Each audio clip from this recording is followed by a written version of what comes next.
भारताच्या 76व्या प्रजासत्ताक दिनाचा उत्साह देशभरात सुरू आहे।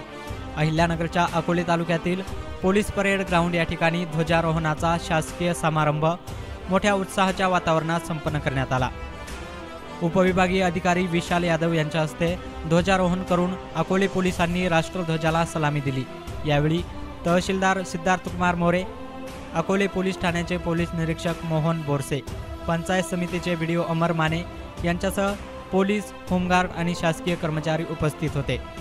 देशासाठी बलिदान देणाऱ्या क्रांतिकारकांना आज स्मरण करूया असं म्हणत तहसीलदार सिद्धार्थ कुमार मोरे यांनी अकोलेकरांना प्रजासत्ताक दिनाच्या शुभेच्छा दिल्या आहेत।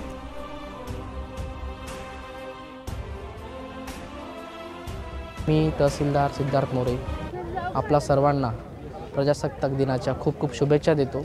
प्रजासत्ताक दिनाच्या निमित्ताने अकोलेवासियांना मी सर्वांना विनंती करतो की देशासाठी आपल्या वेगवेगळ्या क्रांतिकारकांनी जे बलिदान दिले त्याला आपण एकदा पुण्यस्मरण द्यावं आणि एक जबाबदार नागरिक म्हणून अकोलेवासियांनी यानुसार आपलं पुढचं आयुष्य वर्तन करावं। धन्यवाद।